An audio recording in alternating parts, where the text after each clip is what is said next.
வணக்கம், welcome all. இந்த வீடியோவில் ஒரு ஆரி ஒர்க் ப்ளவுஸ் டிசைன் பண்ண போகிறோம். இந்த ப்ளவுஸ் பார்த்திங்கன்னா ஒரு சில்க் சாரியோட ப்ளவுஸ் தான். பட் கொஞ்சம் டிசைன் வந்து உள்ள பேட்டர்ன்ஸ் இருக்கிற மாதிரி இருக்கும், ப்ளைனாக இல்லாமல்.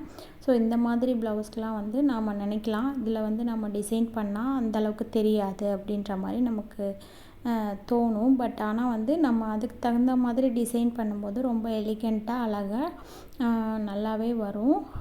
நமக்கு அவுட்புட் வந்து போட்டு முடித்து பார்க்கும்போது ரொம்பவே நீட்டாக இருக்கும். இந்த மாதிரி டிசைன்ஸ் பண்ணும்போது ப்ளவுஸ்க்கு இதில் பார்த்திங்கன்னா நான் வந்து இந்த சாரியில் வந்து சில்வர் சரி இருந்ததுனால சில்வரும் கோல்டும் சேர்ந்து மிக்ஸ் பண்ணி பண்ணலாம் அப்படின்னு ஐடியா பண்ணேன். ஃபஸ்ட்டு 3 லைன் வந்து சரியில் வந்து சில்வர் கலர் சரியில் கொடுத்துருக்கேன். ரொம்பவும் நம்ம சில்வரை யூஸ் பண்ணாமல் இந்த கலருக்கு அது செட் ஆகாது. ஸோ அதனால் கொஞ்சமாக மட்டும் யூஸ் பண்ணிக்கலாம் அப்படின்னு 3 லைன் சரியில் கொடுத்துட்டு ஒரு லைன் சுகர் பீட் கொடுத்துட்டு ஒரு லைன் வந்து 3mm பீட் கொடுத்துருக்கேன். அதுக்கப்புறம் ஒரு லைன் சுகர் பீட் கொடுத்துட்டு இந்த மாதிரி ஜிக்ஸாக்காக ட்ரா பண்ணிக்கிட்டேன்.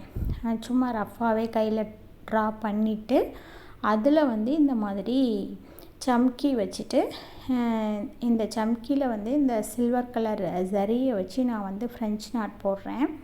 French not mean long French not போடுறேன். லவங்கம் ஸ்டிச்சுன்னு சொல்லுவோம் இல்லையா, ஸோ அந்த ஸ்டிச் போட்டு இந்த சம்கி எல்லாத்தையுமே ஃபிக்ஸ் பண்ணிக்கிறேன். இது ரொம்ப பெரிய டிஃப்ரெண்ட்டான ரொம்ப கஷ்டமான டிசைன் சொல்ல முடியாது, ஈஸியான டிசைன் தான். பட் ஆனால் ரொம்பவே இது ஃபினிஷ் பண்ணதுக்கப்புறம் எலிகண்ட்டாக ரொம்ப நல்லா இருந்தது. ஜென்ரலாகவே இந்த மாதிரி டிசைன்டு ப்ளவுசஸ்க்கெலாம் வந்து ஆரி ஒர்க் பண்ணும்போது நாம் ஆல்ரெடி நான் சொன்ன மாதிரி அந்தளவுக்கு நல்லா இருக்காது அப்படின்னு நமக்கு ஃபீலிங் இருக்கும். பட் ஆனால் நம்ம போட்டு பார்த்ததுக்கப்புறம் வந்து நம்ம அதுக்கு தகுந்த மாதிரி கலர்ஸ் சூஸ் பண்ணி நம்ம சிம்பிளான டிசைனாக இருந்தாலும் பரவாயில்ல நம்ம பண்ணிட்டோம் அப்படின்னா ரொம்பவே நல்லாயிருக்கும். இது ஃபினிஷ் பண்ணதுக்கப்புறம் இந்த ப்ளவுஸ் வந்து ரொம்பவே அழகாக வந்தது. பேக் நெக் ஃபினிஷ் பண்ணதுக்கப்புறம் இப்படி தான் இருக்கும்.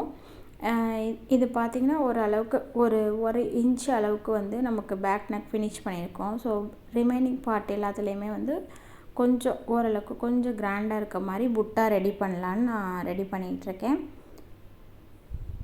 இதில் பார்த்திங்கன்னா ஃபஸ்ட்டு இந்த 3mm பீடு இருக்கு இல்லையா, அதை வந்து ஒரு சென்டரில் ஒரு ஸ்டோன் சின்ன ஸ்டோன் வந்து ஸ்டிக் பண்ணிவிட்டு அதை சுற்றிலும் ஒரு லைன் வந்து கொடுத்துக்கிறேன்.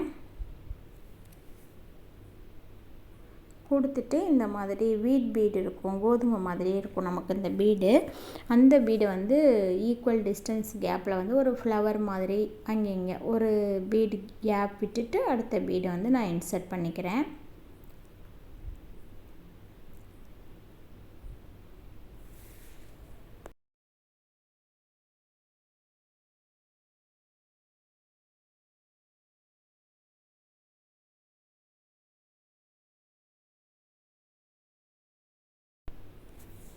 ஸோ அந்த பீடு எல்லாத்தையுமே இன்சர்ட் பண்ணி முடிச்சிடலாம். முடிச்சுட்டு இதுக்கு இடையில உள்ள கேப்பில் வந்து நாம் அந்த லவங்கம் ஸ்டிச் வந்து அந்த ஜிக்ஸாக்கில் போட்டோம் இல்லையா, அதே ஸ்டிச்சை இங்கே கொண்டு வர போகிறோம். அந்த பேட்டர்னை, அதாவது இந்த சம்கி வச்சு ஒரு லவங்கம் ஸ்டிச்சு அது என்ன த்ரெட்டில் போட போகிறோன்னா சேம் சில்வர் த்ரெட்டில் தான் போட போகிறோம். ஸோ அந்த சில்வர் எஃபெக்ட் வந்து நம்ம இங்கேயும் கொடுக்கணும் இல்லையா, ஸோ அப்போ தான் வந்து அதுக்கு சாரீக்கு மேட்சாக இருக்கும். ஸோ அதனால் சில்வர் த்ரெட்டை வச்சு அங்கே என்ன பண்ணமோ அதே இங்கே இதுலேயும் பண்ணிக்கிறோம். ஸோ அவ்வளோதான், ஃபினிஷ் பண்ணிட்டோம்னா நமக்கு ஒரு அழகான புட்டா கிடச்சிரும். இந்த புட்டாவை வந்து பேக் நெக் ஃபுல்லாக அங்கே இங்கே வந்து ஈக்குவல் டிஸ்டன்ஸில் நான் பண்ணிடுறேன். பண்ணிவிட்டு ஹேண்ட்லேயும் இதே பேஸ் லைன் வந்து அடியில் இதை கொடுத்துட்டு மேலே ஃபுல்லாக இந்த புட்டாஸ் வந்து ரெடி பண்ணேன். ஸோ அதோட ஸ்டிச் பண்ண ப்ளவுஸ் வந்து எனக்கு கிடைக்கல, ஏன்னா அது டைலர்கிட்ட இருந்து அப்படியே கஸ்டமர்கிட்ட போயிடுச்சு. ஸோ அவ்வளோதான், ஒரு ஐடியாக்காக உங்களுக்கு என்ன பண்ணேன் அப்படின்றத எக்ஸ்பிளைன் பண்ணிட்டேன் ஹேண்டில். ஸோ நீங்களும் ட்ரை பண்ணி பாருங்கள். இந்த வீடியோ உங்களுக்கு பிடிச்சிருந்துச்சுன்னா மறக்காமல் இந்த சேனலை சப்ஸ்கிரைப் பண்ணிவிடுங்க. தேங்க்யூ.